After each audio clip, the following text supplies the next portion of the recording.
Lord Peter Bleksley. Well, shall we find out what he thinks about that? Because he's up next. Hi, Peter. Good evening, and I'm deeply flattered. Thank you, Mandy. Would you like to be a peer of the realm? I could see you actually doing that.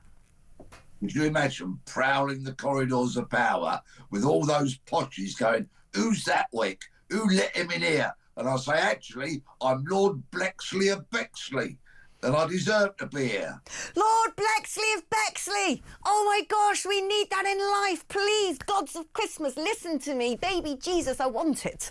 I am a Christian, by the way, so I'm not offending anyone but myself during that. Now let's talk about Lord Blexley of Bexley. Brilliant.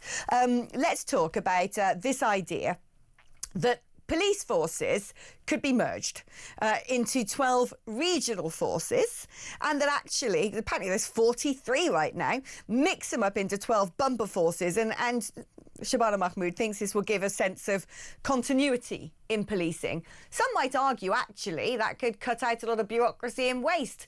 Or is it a terrible idea? What do you reckon?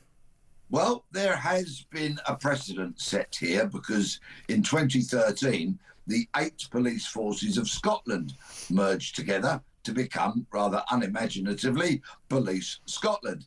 And they've not been without their teeth in troubles in the early days and their issues since. But there are some positives that can be gained here. Imagine the purchasing power that, say, 12 major forces would have in terms of uniforms, drones, vehicles, helicopters, computers, the list goes on and on and on.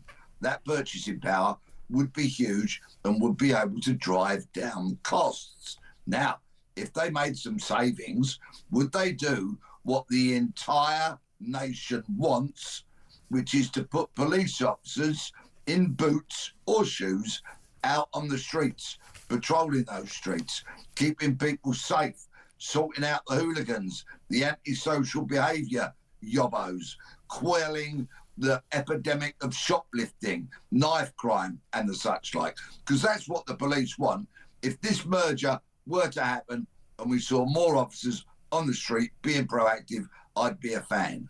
Is there also a possibility that this could also work? Because you're talking about purchasing power, sharing information. We know that a lot of crimes happens cross-border. I mean, where I live, I was reading the copy here, and it says that, you know, forces that could potentially merge might be something like Gloucestershire and Wiltshire. Well, I live on the border of those two counties, and you kind of think, oh, that could make sense, actually, because all of a sudden, if someone's, I don't know, being a ne'er-do-well, dumping rubbish, dealing drugs, burying bodies, it could potentially happen in both counties. And then also, when it comes to purchasing power, if we're going to get some really cool facial recognition technology to get the scumbags who are nicking things in shops, well, like you said, they could combine their powers and get more done. I mean, I'm beginning to think this might be good news. I think it could be. My area of London, which is an outer suburb, is targeted frequently for car crimes. People like to steal vehicles here because when they cross the border, which is only like a couple of miles down the road into Kent police territory, the radios are not compatible. They don't speak to each other. They're not on the same system. So if those kind of things could be ironed out, that would be to the benefit of the police, the benefit of the public, and to the detriment of criminals. So I'd be a fan for that. And, of course, greater sharing of information, because, as you pointed out, criminals cross borders between county from county to city to town to hamlet. They travel everywhere, wherever they think they can carry out their dirty deeds and make a few quid. So I think there are a lot of benefits to be had. I think you could be right about this. I'm beginning to concern myself that they put some up funny in my tea, because I found myself praising the Labour Party and thinking they'd come up with a good idea and actually talking about something that could be good news. Wow. Yeah, well, that's a miracle. Yes, well, that's maturity, isn't it? That shows somebody who's not completely blindsided to one political opinion. If somebody from the other side comes up with an idea that has some merit, it's only right that we praise it if we think it's going to work. We'll have to wait and see, of course. And I think with only 3 years left of this government, probably, will they have time to enact it, get it through Parliament and practically reshape the police forces. We'll have to wait and see.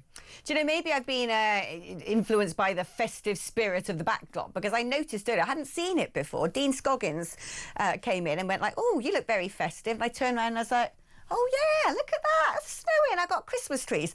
Because I don't often look what goes on behind me, I noticed something weird here. So you got Battersea Power Station next to the Shard. OK, not really technically close to each other, but, you know, Thameside things, both on the south bank of the Thames, that makes sense. Then over here you got Tower Bridge, I suppose that sort of makes sense as well. OK, nice London scene. And then I spotted the Angel of the North over there. What are you doing there? Anyway, I love the Angel of the North, but you just don't expect to see it by the River Thames. Sorry, I digress. I just hadn't seen it before. Let's talk. All right, OK, so this is also something. Yes, Mahmood. Yes, my girl. Because this is also something I totally agree with, which is the idea that the ethnicity of all offenders should be recorded and published by the police. That's in the wake of the grooming gang scandal. The Home Secretary said full disclosure of the ethnicity of suspects was the best way to tackle conspiracy theories. Announcing its terms of reference, this is the grooming gang inquiry. That thing's been dragging on. It's not going anywhere. She said it'll explicitly consider ethnicity, religious and cultural background, which we know that Baroness Casey had insisted that it did. But this finally seems like a bit of common sense, doesn't it? It certainly does. And it's about time too. We have an absolute right to know who, from what ethnicity, from what culture, from what background is committing what crime. It is only right and proper that we know that. And the police should need to know that so that they can target their resources accordingly. If one particular nation or people or community are committing crimes at a far more disproportionate level than another, then they can focus their resources accordingly. But of course, will they? You mentioned the grooming gang scandal. We know that that was allowed to go on for so many years in so many places due to the cowardice of senior police officers who were kind of like, oh, there's nothing to see here, because they were afraid of upsetting the Muslim Pakistani minority that they were afraid of. They were afraid of civil unrest. And so, of course, young, white, British girls were victimised, raped and held captive, kidnapped, trafficked, plied with drugs, the absolutely abominable crimes committed against them. And so much of that was born out of the fact or perpetuated by the cowardice of social workers and senior police officers. Now, I do have some reservations with this, because it sounds good in principle, but it has to be done correctly. And so the first thing is they talk about this being transparency. Ms Mahmood told MPs, it is my view that we should collect ethnicity data for all offences. OK, so is that going to be publicly available? Because you can collect data as much as you like. Whether the public have access to it is a different issue. But also, she sort of says transparency would stop people thinking that some communities are allowed to get away with certain types of behaviour. But then she does counter it by saying, that the state does not wish to know the full facts of any case. Because the thing is, you sort of wonder, actually, that it's all very well making pledges to collect data. If the data proves to be extremely problematic, I wonder if those people in authority will have the gumption to A, publish it, B, acknowledge it, and B, strategise on the basis of it. That is why it needs to be cemented in law. Police must be compelled to record the ethnicity of offenders and publish that. It needs to be in law, or else some flaky, fluffy, woke police leader who doesn't want to upset the apple cart will not do it.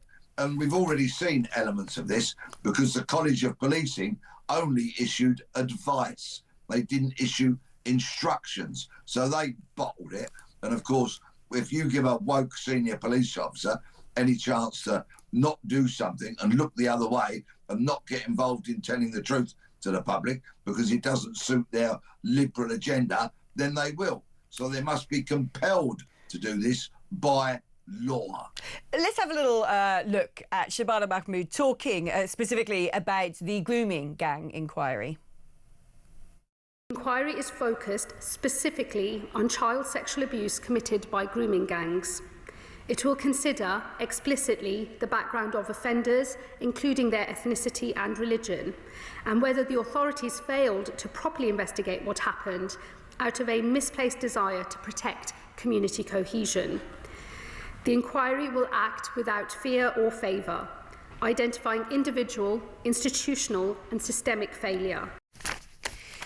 I'm beginning to like that, Shabana, if I'm honest with you, Peter.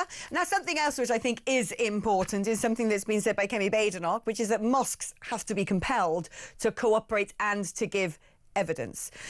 She said a statutory probe must follow the facts, whether it's mosques or whether it's state bodies, both of them. And then Chris Phillips has demanded that foreign grooming gang members are kicked out of Britain. Those who are dual nationals must lose their citizenship. Again, I think very important points because, you know, the one thing I was talking with Dr. Akib Ehsan about this earlier, and I said the one thing that would do the Muslims in Britain the world of good is if there were more voices who stood up and said, we're on your side. We will do what we can to help. We understand that this is going on in certain parts of our communities and we're not going to stand for it. That would go a long way. But absolutely, we can't allow certain communities to sort of self-administer community protection, shield people, get away with shielding people if they know bad things have been happening. Yeah, unfortunately, we do not hear enough Muslim condemnatory voices on social media.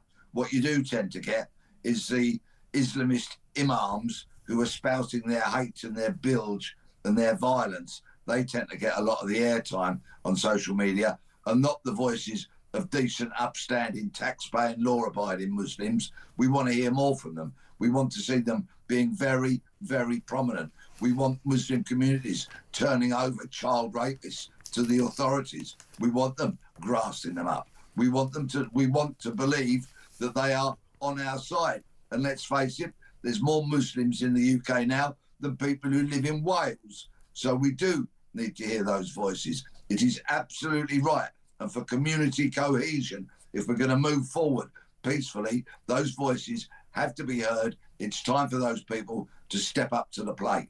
Totally agreed. You know, I always think, because it's the flooding again in the southwest, as always, lots of rain, storm, bram this time. It's like, hey, oh, when am I going to have to build an ark?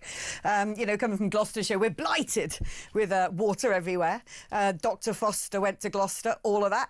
And I often think that when we've had flooding in times past, you've got, is it Khalsa Aid, the Sikhs basically in their high-vis jackets who go and like literally throw sandbags everywhere. They're brilliant. Khalsa Aid, is it? I love that. I mean, it's such a beautiful symbol of proper integration of communities getting together. And I just wish we saw more of that from other communities. It'd do us the world of good. Lord Peter Bleksley of Bexley, thank you ever so much, sir. Thank you. Right.